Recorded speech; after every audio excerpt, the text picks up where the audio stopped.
big Irish fist of his and pounds Bulldog Pletchus down to the canvas. McShane, a real junior heavyweight and a man who has established himself as world champion over the years in several respects, now finds that he has been separated by a man who had a reputation for being tough. That was Don Evans, who is the referee in this particular battle that took place in Dallas, and most certainly delighted Dallas fans back in the 1950s.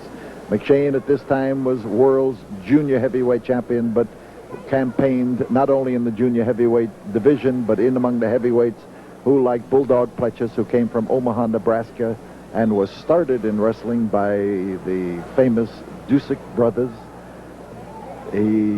Bulldog is the kind of a guy who learned the Dusick tricks well and has convinced McShane right now that he learned it well. But Don Evans, who now in the 1980s lives on a farm in upper New York State and probably has memories of the days that he wrestled here in Texas, because anybody who has faced tough competition in the state of Texas always has a special niche of memory that they never let diminish. So the Bulldog, Pletchus, on the receiving end now as McShane winds up and pitches and Bulldog catches. That was inevitable. That's one of the reasons why his face got to look the way it does, and that is that fellows like McShane found great pleasure in being able to pound it whenever it was possible. Now, McShane is a man who has left his indelible mark on wrestling, and you're looking on the outside of the ring. You see a strange apparition. That happens to be Iron Mike DiBiase, who managed the Bulldog, who did all of the Bulldog's talking, who had the Bulldog as a tag team partner. And in this particular match, the manager or the handler or whatever you want to call Iron Mike as in his relationship with Bulldog, because they were tag team partners also.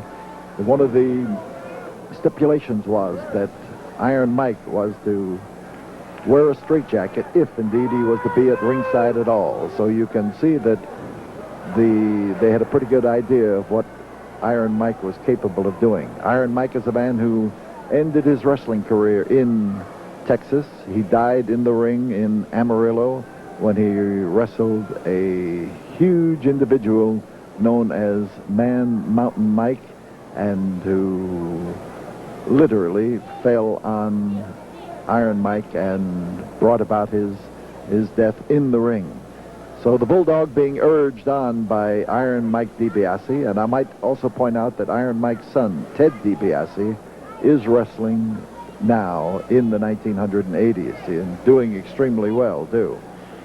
So McShane, unaccustomed to having fans rooting for him, gets inspired by the noise of the crowd and inspired by the opportunity to know that he's just a handsome young fellow after all. McShane, as many of you know, is still involved in wrestling in Texas. He referees wrestling matches regularly in Houston, and there are fans who sometimes come up and say, did Danny McShane ever wrestle? Well, here's the answer. Danny McShane was once the king of the hill in the lightweight division, rather the light heavyweight division. He came up from the middleweight division into the light heavyweight division and then the junior heavyweight division, and held the world's title in each of them. And he, in some people's minds, he is the perennial tough guy because of his ability to give and to take. He is also the man who invented the idea of coming into the ring dressed like a peacock, and has long been copied because of his strutting antics in the ring. But few have been able to copy his tremendous ability to pound an opponent into senselessness. So, a little nostalgia on the best of Texas wrestling. And